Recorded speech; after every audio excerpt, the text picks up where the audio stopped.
जय गुरुदेव। गुरु ज्ञान भंडार है, देत सबक अनमोल। दोनों हाथ बटोर ले, शिष्य पोटली खोल। गुरु के सम्मुख हों खड़े, लेना शीश झुकाए। भव सागर तर जाएगा, जो गुरु कृपा हो जाए। जय गुरुदेव। गुरु तत्व को नमन करते हुए हम एक बार पुनः आप सभी का स्वागत करते हैं ज्ञानामृत सत्संग में, जहां हर माह के प्रथम और तृतीय बृहस्पतिवार को जीवन से जुड़े कई रोचक एवं महत्वपूर्ण विषयों पर विद्वानों के श्रीमुख से हम ज्ञान चर्चा सुनकर कृतार्थ होते हैं।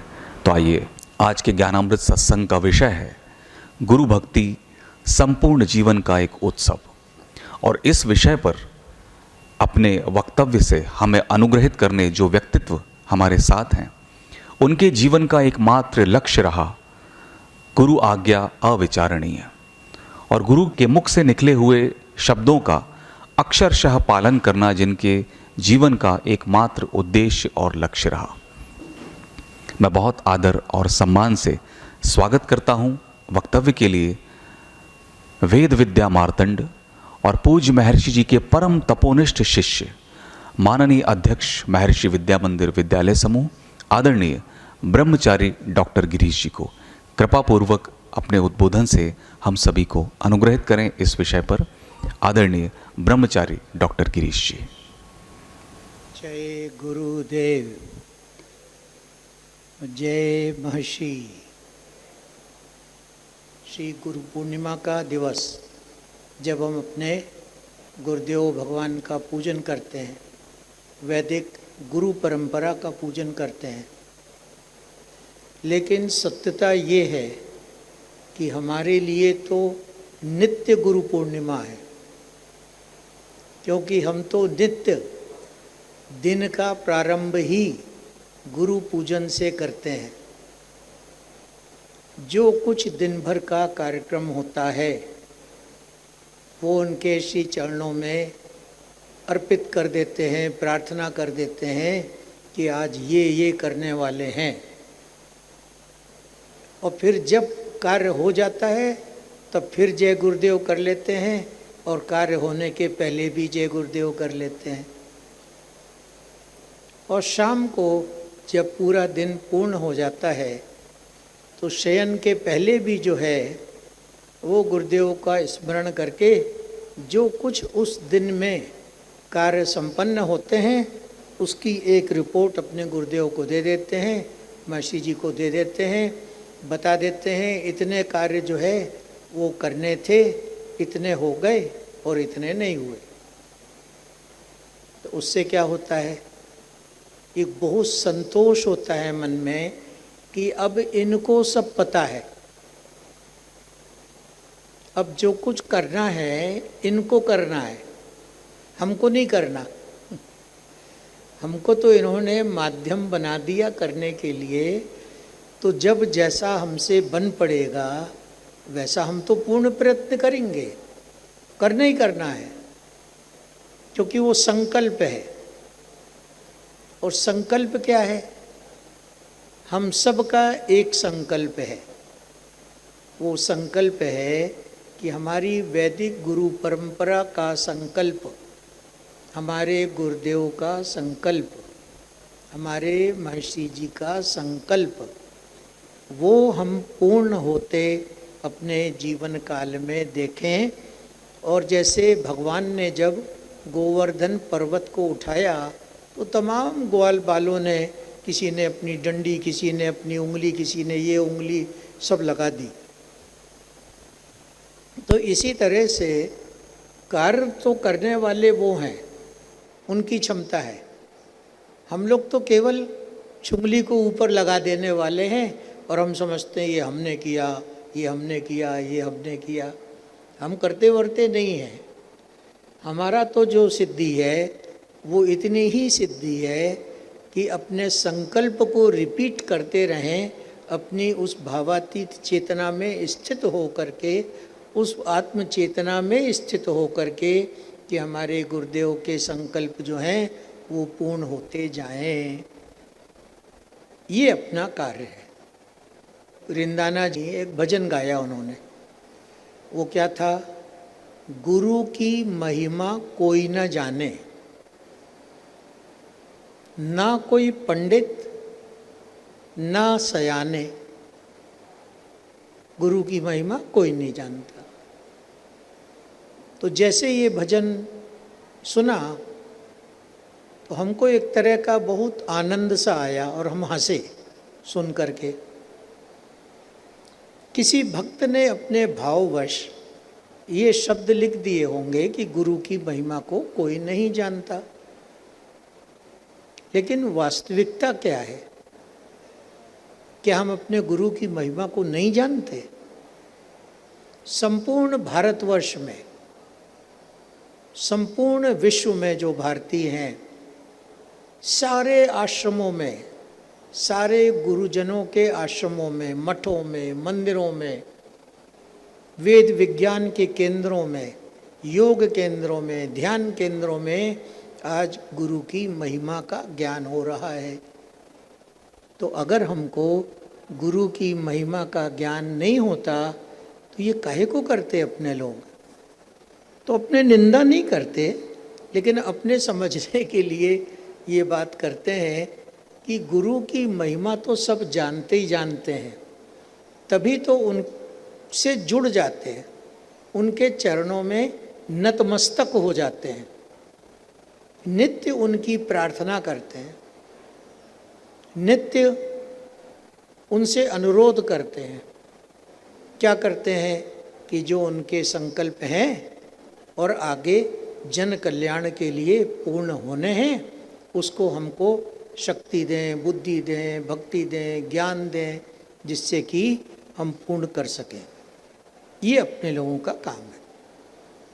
हम लोग हमेशा एक बात कहते हैं जो परम पूज्य महर्षि महेश योगी जी ने हम लोगों को सिखाई, वो ये कि वर्ष भर की जो हमारे कार्यों की उपलब्धियां हैं, परिणाम हैं, आज के दिन में हम तो जैसा कहा ना रोज ही अर्पित करते हैं, लेकिन आज विशेष रूप से, क्योंकि ये विशेष दिवस है गुरु का, उनके लिए डेजिग्नेटेड है, उनको डेडिकेटेड है, उनको डिवोटेड है, उनके प्रति समर्पण का एक विशेष दिवस है।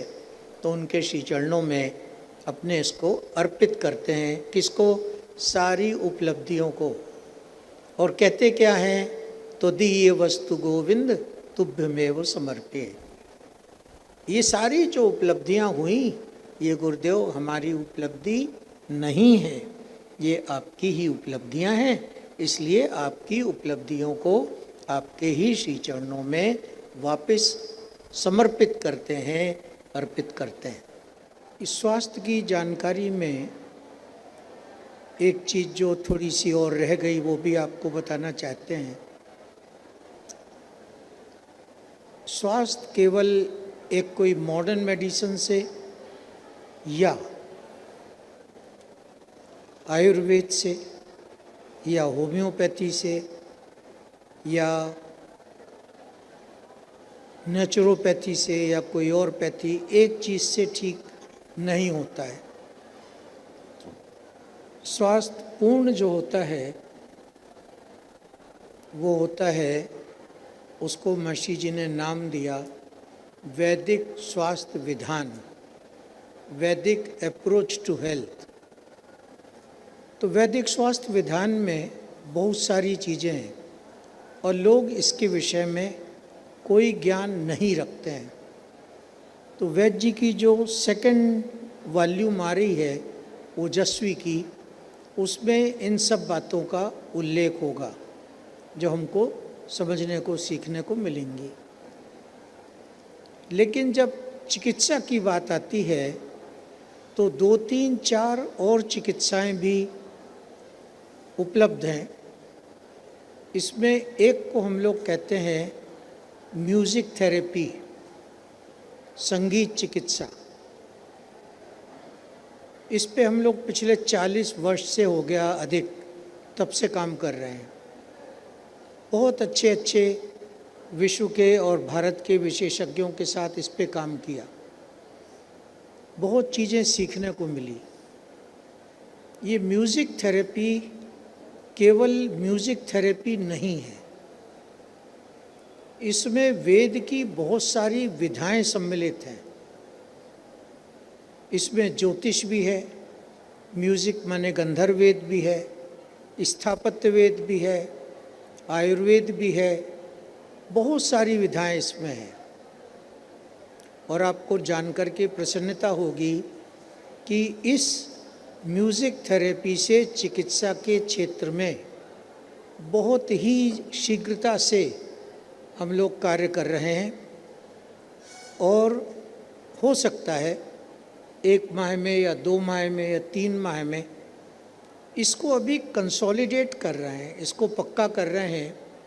और ये म्यूज़िक थेरेपी या गंधर्व वेद थेरेपी कर सकते हैं। ये बहुत ही शीघ्र जनमानस के लिए भारत में और विश्व भर में उपलब्ध होगी। विशेष रूप से जो मानसिक बीमारियां हैं और उससे रिलेटेड बीमारियां हैं, उनमें लाभ मिलेगा। इसी से संबंधित है वो वैदिक साउंड थेरेपी। आप लोगों ने रिसर्च के बारे में सुना है, वेद एंड फिजियोलॉजी। वेद जो है वो फिजियोलॉजी का ब्लूप्रिंट है। जैसे आर्किटेक्ट लोग जो है वो मैप बनाते हैं और उस मैप के आधार पर भवन निर्माण होता है, बिल्डिंग कंस्ट्रक्शन होता है। तो पूरा जो वैदिक वाङ्मय है वो एक तरह का मैप बना हुआ है और हमारी जो फिजियोलॉजी है वो एक महल जैसा बना हुआ है। एक आपको आनंद के लिए बात बताते हैं, जब इस पे रिसर्च हो रही थी, हम लोग तो 20 घंटे 22 घंटे सब कार्य करते थे, सालों सालों काम किया है, कभी 2 घंटे 2.5 घंटे 3 घंटे से ऊपर सोते नहीं थे। स्वाभाविक है, मशी जी के सामने बैठे होते थे और बीच में थोड़ी सी झपकी आ जाती थी। तो एक दिन मशी जी ने पूछा कि क्या हुआ, तुम्हारी तबीयत ठीक है? हमने कहा हाँ जी बिल्कुल ठीक है। तो मशी ने कहा वो झपकी क्यों आ रही है? तो हमने कहा हमारी शिक्षा में दर्द हो रहा है। तो मशी जी ने कहा ये क्या है? हमने कहा आपने ही तो कहा हम लोगों को कि अभी जो है वो जो शरीर के अंग फिजियोलॉजी में डिफाइंड हैं, ये जो भाग है इसको अपर कॉर्टेक्स बोलते हैं, ब्रेन का। तो हमने ये नहीं कहा कि सिर में दर्द हो रहा है, अपर कॉर्टेक्स में जो है पेन है। ये भाग जो है ये शिक्षा है। तो हमने कहा मशी हमारी शिक्षा में दर्द हो रहा है। तो मशी ने कहा ये कोई नहीं समझेगा। हमने कहा आप ही ने तो कल कहा था मेरे को, 2 दिन पहले भी कहा था कि अभी अपन लोग शरीर के जो अंग हैं उनका नाम जो है वैदिक नाम लिया करेंगे। तो हमने भी आपको बताया हमारी शिक्षा में दर्द हो रहा है। ये एक तो आनंद की बात थी, हम लोगों को प्रिविलेज था कि मशी जी को, अपने गुरु को ऐसी बात विनोद की कर सकते थे हम लोग। लेकिन ये यथार्थता है। ये यथार्थता ऐसी है कि अगर अपर कॉर्टेक्स में जो है वो दर्द है, कोई टेंशन है, माइग्रेन है, तो उसका इलाज क्या है? या तो हम आयुर्वेद की औषधि लें, या हम कुछ बाम लगा करके वो थोड़ी हेड मसाज कर लें, या हम एलोपैथी की कोई क्या एस्प्रिन या इस तरह की कोई औषधियाँ ले लें, या होम्योपैथी की जो है वो कोई जलसेमियम ले लें या ब्राउनिका ले लें, व्हाटएवर। और फिर तरीका ये है कि हम थोड़ी देर शिक्षा के सूत्रों को सुन लें। 10, 12, 15 मिनट हम शिक्षा के सूत्रों को सुन लेंगे तो वो हमारा जो हेडेक है, जो सिर दर्द है, शूल है, वो चला जाएगा। इसको हम लोग कहते हैं वैदिक साउंड थेरेपी। ये 25 वर्ष पहले हम लोगों ने एक बहुत अच्छा सर्वर बना के शुरू किया था। हालांकि हम जब अभी भारत में आ गए कई कुछ वर्ष पहले, तो फिर वहाँ वो डिसकंटिन्यू हो गया, लोग उसको चला नहीं पाए। तो इसको अभी अपने लोग दोबारा शुरू करेंगे। तो ये एक चिकित्सा की दूसरी पद्धति और भी है ये वैदिक पद्धतियों में। तीसरी जो पद्धति है वो मंत्र चिकित्सा की पद्धति है। तो एक तो वैदिक मंत्र हैं, वैदिक श्लोक हैं, वैदिक गद्य है, वो अलग है। लेकिन बहुत सिंपल, बहुत सरल सरल 2-2, 4-4 शब्दों के मंत्र हैं। एक लाइन का 2 लाइन का, 3 लाइन की छोटी छोटी लाइन है, 4-4, 5-5 शब्दों के कॉम्बिनेशन है, उससे चिकित्सा होती है। और ये नहीं है कि व्यक्ति सामने हो उसकी चिकित्सा के लिए। बहुत सारे ऐसे मंत्र हैं, हजारों किलोमीटर दूर व्यक्ति होगा, उस मंत्र में जो जगह छूटी हुई है उसका नाम लेकर के वो मंत्र पढ़ दिया जाएगा, वहाँ व्यक्ति दूर में ठीक हो जाएगा। आपको पहले भी एक नंबर दे चुके हैं, विश्व में कहीं भी किसी को भी सर्प काटे, सांप, स्नेक बाइट हो, उस नंबर पर फ़ोन कर दीजिए। उसके लिए जानना आवश्यक है कहाँ पर व्यक्ति को काटा है, शरीर के किस भाग में, हाथ की उंगली में, बाएं में, दाएं में, पैर में, पिंडली में, सिर में, मुंह में, कहाँ पे, और किस जगह काटा, मतलब छतरपुर में, आगरा में, कहीं भी, बांदा में, राठ में, वॉटएवर, जबलपुर के, सिहोरा की, करौंदी में, और उस व्यक्ति का नाम चाहिए, किस समय काटा वो समय चाहिए। यहीं से बैठे बैठे उसका इलाज हो जाएगा। और ये ऐसा इलाज है कि उस रास्ते में जितने सर्प के केस अगर उस समय होंगे वो सब ठीक हो जाएंगे मार्ग में। आज कोई मिसाइल ऐसी नहीं बनी जो इस गति से चलती हो, इंस्टेंट है। यहाँ मंत्र पढ़ा और वहाँ जो व्यक्ति है उसके ऊपर इफ़ेक्ट हो जाता है। उसके विधान है, उसको 10 मिनट बाद, 15 मिनट बाद पूछते हैं ये व्यक्ति क्या कर रहा है। उसके कार्य करने से हमको समझ में आ जाता है कि इसका जो प्रभाव था विष का वो अब चला जा चुका है। इसमें भी कुछ रिस्ट्रिक्शंस हैं, और जो विद्याएं भारत में प्रचलित थी, हमने बहुत सारे इसके उदाहरण देखे हैं, वो कार्य करते हैं। तो जिन प्रांतों में ऐसे रिस्ट्रिक्शंस नहीं होंगे by law, will allow the practice in those states. सब जगह नहीं करेंगे, बट जिनको रिलीफ दिया जा सकता है वहाँ पे अपने करेंगे। तो एक ये विधान हो गया। एक और चिकित्सा का विधान है, आजकल उसको कहते हैं मेडिकल एस्ट्रोलॉजी। बहुत बार होता है कि कई कई वर्ष व्यक्ति बीमार रहता है, ठीक नहीं होता है। हमारा अपना उदाहरण है, 6 माह हम बेड पर रहे, लोगों ने कहा ये एग्ज़ाम देने जाएगा, पढ़ेगा तो पागल हो जाएगा, बट अपने को धुन थी, जाना है, एग्ज़ाम देना है। गए, पास हो गए परीक्षा में, एक हैट्रिक सेट करी। मध्य प्रदेश, ये हमारे मित्र यहाँ बैठे हैं, पटेल साहब 1 मिनट को खड़े हो जाइए। ये हमारे मित्र हैं वीरेंद्र पटेल जी, हम दोनों 9th 10th 11th में एक साथ पढ़े हैं। 51 वर्ष हो गए हम दोनों की मित्रता को। अभी हम लोगों ने हैट्रिक बनाई। मुझे आज 4 नाम याद हैं। हमारा नाम श्री वीरेंद्र पटेल जी, श्री राकेश जैन और श्री रमेश मिश्रा। हाँ, रमेश मिश्रा। हितकारिणी महाविद्यालय जबलपुर में शायद 7 या 8 वर्ष में कोई फर्स्ट डिवीज़न पास हुआ, और ये हम 4 लोग फर्स्ट डिवीज़न पास हुए। उसमें से एक हम वो थे जो 6 महीने बेड पर थे। सब चिकित्साएं कर ली गई। दिल्ली से डॉक्टर आए, लखनऊ के डॉक्टर आए, वाराणसी BHU के डॉक्टर आए, नो इफेक्ट। हमारे एक पुरोहित थे जनार्दन पुजारी जी, उन्होंने कहा ये मेडिकल से ठीक नहीं होगा, इसकी कुंडली दिखाओ। देखी, उन्होंने 10 दिन तक जो है राहु और मंगल का अनुष्ठान किया। 10 दिन बाद बुखार उतर गया, रिपीट नहीं हुआ।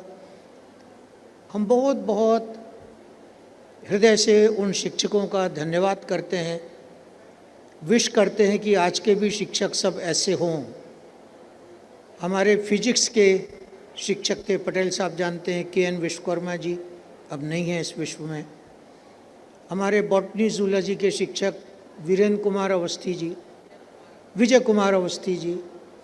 हमारे केमिस्ट्री के शिक्षक SK जैन साहब। हमारे हिंदी के शिक्षक पांडे जी, पूरा नाम याद नहीं है। और हमारे इंग्लिश के शिक्षक यूडी मिश्रा जी, वो भी अब नहीं है, पांडे जी भी नहीं है। ये हमारे घर आते और हम पलंग के ऊपर लेटे रहते और वो हमारे सामने बैठ करके हमको 1-1 घंटे पढ़ाया करते, और उसमें हमने हैट्रिक बनाई कि फर्स्ट डिवीज़न में पास हुए। तो ये एस्ट्रोलॉजी का सही अगर जो कैलकुलेशन दिख जाए और सही उसका फलादेश बोलते प्रेडिक्शन वो हो जाए, तो उसमें अपन देखते हैं किस ग्रह की गड़बड़ी के कारण व्यक्ति को रोग या बीमारी हुई है, और उसके अनुष्ठान हैं, उस ग्रह के देवताओं के अनुष्ठान हैं, वो कर दिए जाते हैं, बीमारी खत्म हो जाती है। तो एक तो वैदिक अप्रोच टू हेल्थ में आयुर्वेद हो गया, modern medicine of course it's there, allopathy जो है वो तो है ही उधर, होम्योपैथी भी काम करती है। हमने आज तक ट्राई नहीं करी, लोग कहते हैं यूनानी चिकित्सा भी काम करती है, अच्छी बात है अगर करती है। तो अपने वैदिक अप्रोच में कोई भी ऐसी विधा ट्रीटमेंट की नहीं छोड़ेंगे जिसमें कि हमको कोई भी गुंजाइश हो किसी भी पेशेंट को ठीक कर देने की। तो इस पे अपने लोग 1986 से काम कर रहे हैं। तो ये क्या हुआ, 40 वर्ष हो गए पूरे। लेकिन अपने कहते हैं ना, एक बीज बो तो उसको होते होते होते बड़ा होते होते थोड़ा समय लगता है। तो अब तो 40 वर्ष का हो गया, युवावस्था से भी ऊपर हो गया, अब प्रौढ़ हो गया इसका जो वृक्ष है ज्ञान का, इस विधा का। तो अब ये पक्कर के फल तैयार है, ज्ञान फल तैयार है। इसका उपयोग बहुत तेज़ी से और बहुत शीघ्रता से करने जा रहे हैं। आज भी सुबह बात हुई है, एक पूरी टीम लगी है इसका सॉफ्टवेयर बनाने में, और रोज़ हम लोग 1 घंटे 1.5 घंटे, उनके यहाँ टाइम डिफरेंस है, वो 12.5 घंटे के डिफरेंस पे हैं। तो रात में वो काम नहीं करना चाहते, तो हम लोग जो है अर्ली, वेरी अर्ली मॉर्निंग 5 बजे 6 बजे हमको तो काम करना है, तो करना होता है। काफ़ी अच्छा सॉफ्टवेयर आज डेमो लिया हमने। तो इसमें जो है बहुत सारी जो है विधाएं सबको मिक्स करके, और ये प्रेडिक्शन कर देगा सॉफ्टवेयर कि इस व्यक्ति को क्या क्या बीमारियां हैं, और उसका ट्रीटमेंट भी निश्चित कर देगा कि ऐसे ऐसे ट्रीटमेंट से इसको ठीक किया जा सकेगा। और फिर जो फिज़िकली हमारे डॉक्टर होंगे, वैद्य होंगे, म्यूज़िक थेरेपी के डॉक्टर होंगे, साउंड थेरेपी के विशेषज्ञ, वो कौन होते हैं? वो वैदिक विद्वान होते हैं, ऋग्वेदी होते हैं, सामवेदी होते हैं, यजुर्वेदी होते हैं, अथर्ववेदी होते हैं, वेदांती होते हैं। ये सब उसको तय करेंगे कि हमारे वैदिक अप्रोच ये लगेगी जिससे कि ये व्यक्ति ठीक हो जाएगा। तो इसको एक कह सकते हैं with big bang will treat everyone. उसके लिए अपना यहाँ पर भोपाल में माशी वैदिक हेल्थ सेंटर है, 50 बेड हॉस्पिटल अपना अप्रूव्ड बाय गवर्नमेंट है। उसको अभी बहुत अच्छा तो है ही, वो लोगों ने कहा और अच्छा बना दो, तो अभी वैद्य जी के मार्गदर्शन में कुछ मॉडर्न मेडिसिन के डॉक्टर सब हैं, उनके मार्गदर्शन में उसको कह सकते हैं 5 स्टार फैसिलिटी, खाली फिजिकल नहीं है, सर्विसेज की दृष्टि से उसको बना रहे हैं। मशी जी ने एक स्लोगन दिया था, क्या स्लोगन था? Disease free society. हम लोगों को मशी ने लिखाया, लिखो रोग विहीन समाज। तो हम लोगों ने कहा मशी जी विहीन का क्या मतलब है? तो बोले ढूंढने से भी रोगी नहीं मिले। तो हम लोगों ने कहा ऐसा कैसे होगा, कोई ना कोई तो समाज में रोगी होगा, तो ऐसा करते हैं रोग रहित लिख लेते हैं। मशी ने कहा नहीं नहीं नहीं, रोग रहित नहीं, रोग विहीन। अपने समाज में कोई संभावना ही ना हो कि कोई रोगी है, तो अपने को उस स्तर पर कार्य करना है अभी, और उसके लिए सब तैयारियां पूर्ण हो गई हैं। तो आज अपने फिर से मसीह के गुरुदेव के चरणों में ये पूरी योजना को अर्पित करते हैं और उनसे आशीर्वाद मांगते हैं कि अगले 15-20 दिन 1 महीने में ये पूरी तैयारी होके पहले भारत में और 2-4 महीने बाद इसको globally in a big celebration around the world in one go in all 7 continents. Live we will launch it. तो आप सबको बहुत बहुत बधाई कि अपने महर्षि परिवार में ये विधाएं डेवलप हो रही है और सब हम मानवता को जो है इसका लाभ दे सकें। तो पुनः सबको बहुत बहुत धन्यवाद, शुभकामनाएं। जय गुरुदेव और जय महर्षि। आज गुरु भक्ति की महिमा पर हमने श्रद्धेय परम सम्माननीय ब्रह्मचारी डॉक्टर गिरीश जी के श्रीमुख से बहुत ही अद्भुत विवेचन सुना। गुरु जीवन में कितने आवश्यक हैं, गुरु की शिक्षाओं पर ध्यान देना कितना आवश्यक है, ये हम सभी सूक्ष्म रूप से निरंतर अनुभव करते रहते हैं। चाहे औपचारिक शिक्षा की बात हो, चाहे अनौपचारिक शिक्षा की बात हो, गुरु तत्व का स्थान सर्वोपरि है हमारे जीवन में। तो आज इसी कामना के साथ हम पूर्ण करते हैं आज का कार्यक्रम कि गुरु की कृपा सभी पर बरसे, सभी स्वस्थ रहें, सानंद रहें, समृद्ध रहें और गुरु का आशीर्वाद और कृपा हम सभी पर बरसे। बहुत बहुत धन्यवाद। अगली बार किसी ऐसे ही अद्भुत और पावन विषय पर विद्वानों के साथ हम पुनः आप सभी के समक्ष उपस्थित होंगे। तब तक आप सभी अपना ध्यान रखें, स्वस्थ रहें। जय गुरुदेव, जय महर्षि।